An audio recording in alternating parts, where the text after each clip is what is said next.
Hi my loves, in this reading we will going to have love reading and the energy reading of your person. So before tayo mag-start, I would like to invite you to follow our other social media platform, and if you feel resonated with my energy, meron po tayong pinakabagong crafts na available sa ating shop.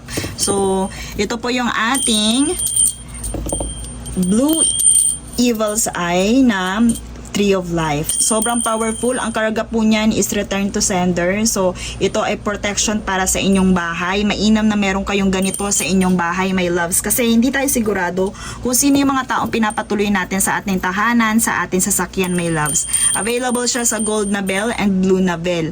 So, dito, double na yung protection niya. Kasi ito, Tree of Life, swerte din yan sa bahay, my loves, na merong kasamang Evil's Eye. So, meron diyang karga, my loves, na pambalik sa kanyang sender. Kung sino man yung nag-send ng negative energy sa inyo or tumingin dito ng masama sa inyong bahay, sa inyong tahanan, ay babalik din sa kanya. So, limited lang po yun, my loves. Just click the link in the description box.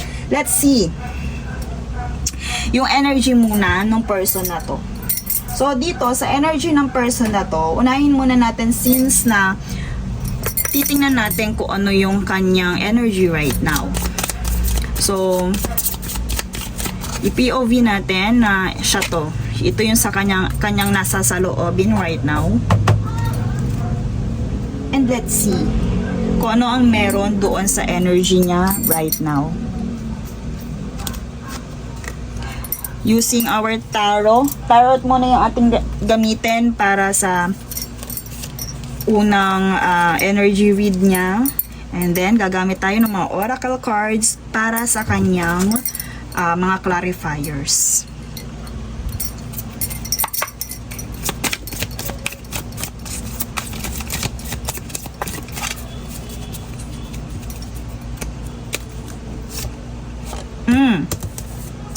So, ito ay the Three of Swords. So, masasabi natin yung taong to sugatan right now. Pero unang buklat natin kanina ay tawag dito, taob siya, naka-revert.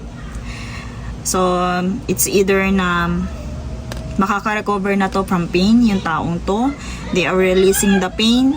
They are releasing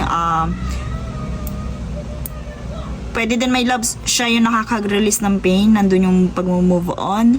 Forgiveness, my loves, kung merong masama na loob itong person na to. Nandun ang recovery din. Also, the apologies. I hear dito, my loves, from this pain, kung makikita nyo,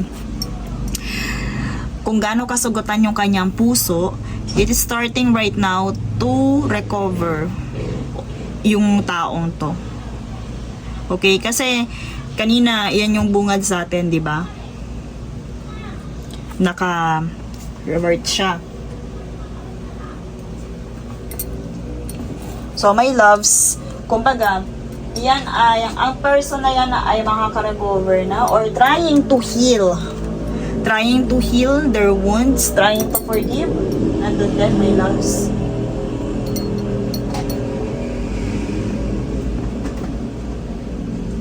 So, basta ang parang kumbaga mantra ng taong to right now is to heal, to forgive, and to make apologies. I also hear that. Kasi, healing ang kabaliktaran ng Three of Swords. Healing ang kabaliktaran niya. So, let's see more.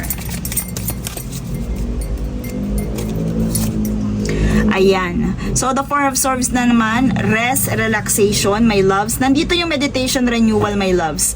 Right now, nandun siya sa peace of mind. Kumbaga, nagagather siya ng lots of peace of mind. Gusto ng taong to ng solitude right now. And retreat. Alam niyo yung parang gusto niyang mapag-isa, ayaw niyang mag-isip ng gaano. Gusto niya ng renewal, my loves. Okay? Ng taong to, naghahangad ng renewal. Kung meron man itong nagawang pagkakamali, nandun siya sa realization because of the meditation. Nandito, sanctuary, retreat, my loves. Self-protection din. And also, dito masasabi natin yung mantra niya dito is peace is their priority. And ayan, the sun. So, pure positivity, more on enthusiasm, my loves, more on nandun siya sa positive side. Naniniwala siya na ang lahat ay mababago din kung ano man yung situation na kinakaharap niya right now. They are gaining more strength with the Sun card kasi, my loves. Pure positivity, ultimate happiness ang kanyang priority. The joy, success. So look, my loves, nandito yung person na to sa transformation and recovery. Nandun siya sa healing process, kaya gusto niyang mapag-isa, gusto niya ng peace, ayaw niya ng chaos or ng gulo. Ayaw niya ng kai-involve na gulo.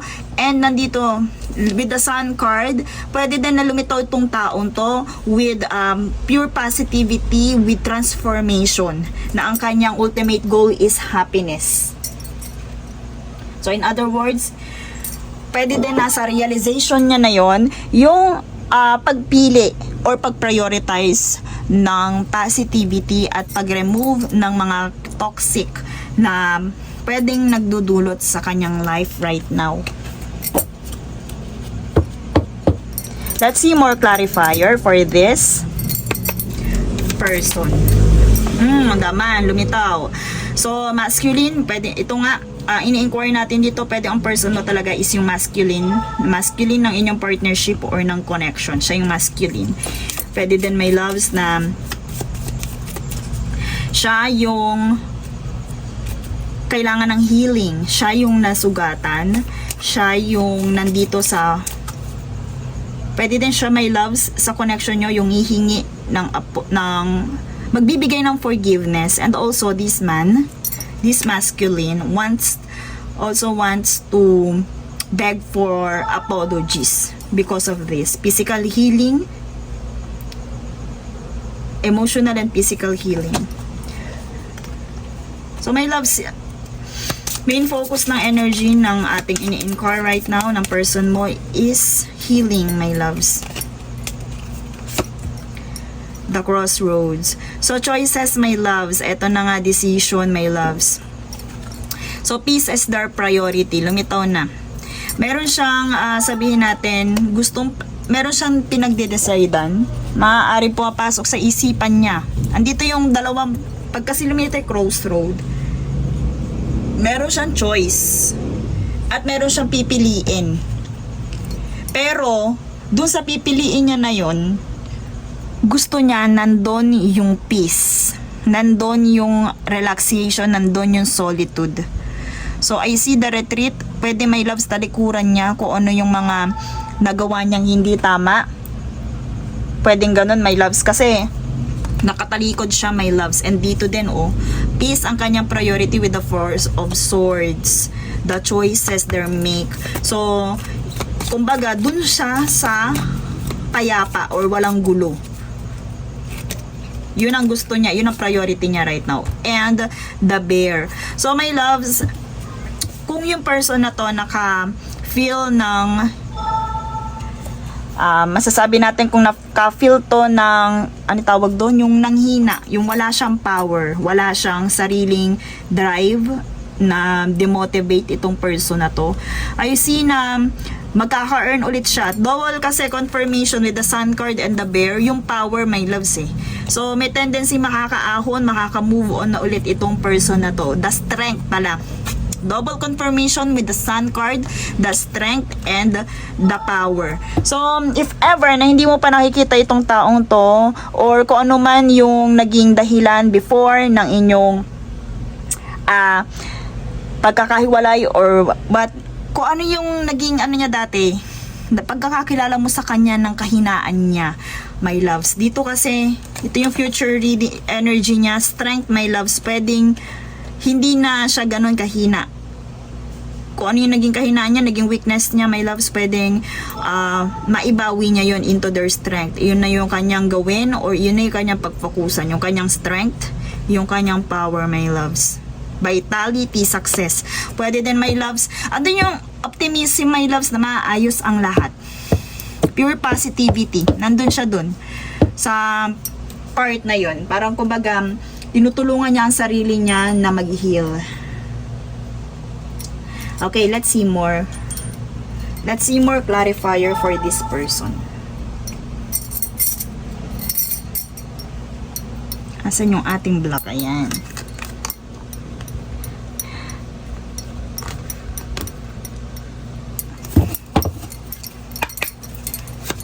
Ano ba yung energy na naka-surround sa kanya right now? Since na ang gusto niya ay peace.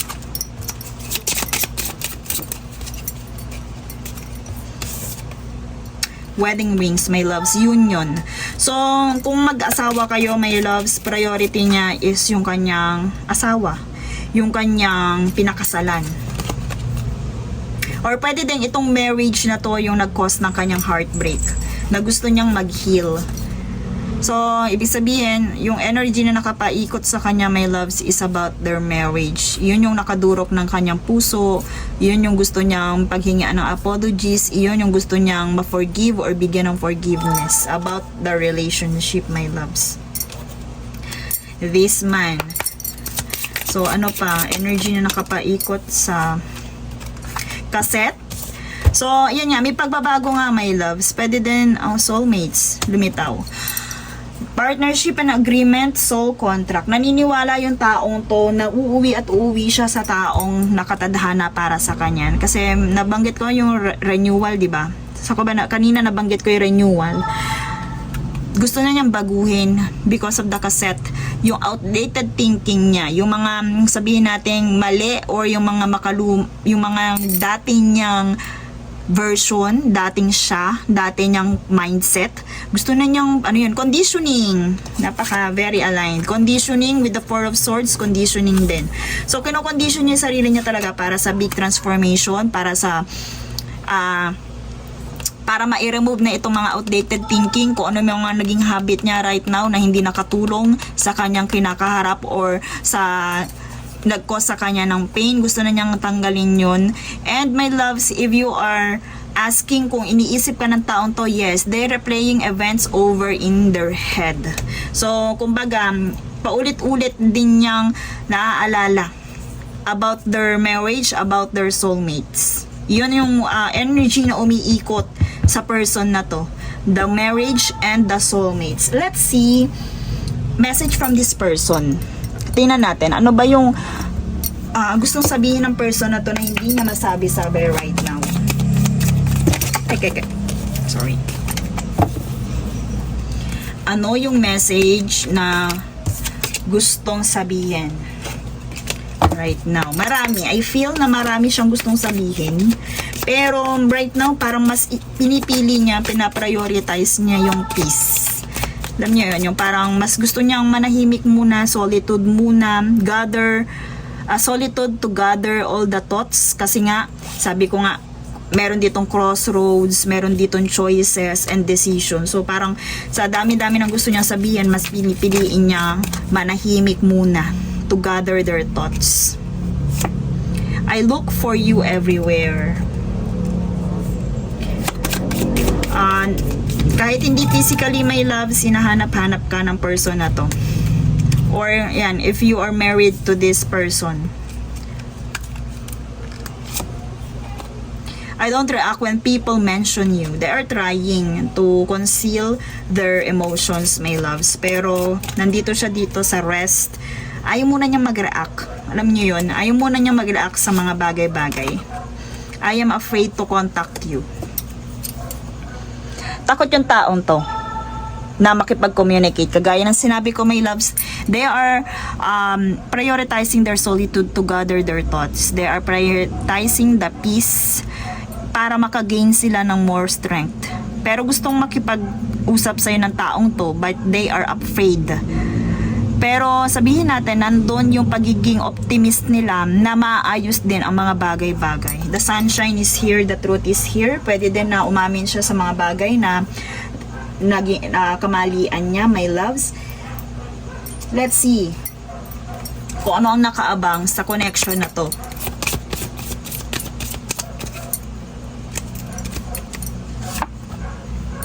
Clarity, my loves. Take time to think about your situation to gain clarity.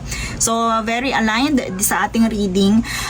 Pwedeng sa'yo din, my loves, sa relationship connection yung dalawa. Kailangan nyo munang magkaroon ng clarity bago kayo magkaroon ng communication. Siya din, ito yung sabi ko kanina, the solitude the retreat they need because they have to make break time to think about the situation.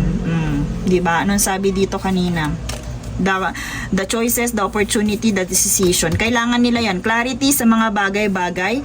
Pero dito, nandito yung pagiging positibo na dun pa rin siya sa bright side na parang hindi pa dito natatapos ang lahat. Okay? So, let's see their final message. What's the point of it all, my loves? Yun ang kanyang final message. What's the point of it? Bakit nangyayari to sa relationship niyong dalawa? Okay? And that's all for this reading. Thank you so much and see you in my next one.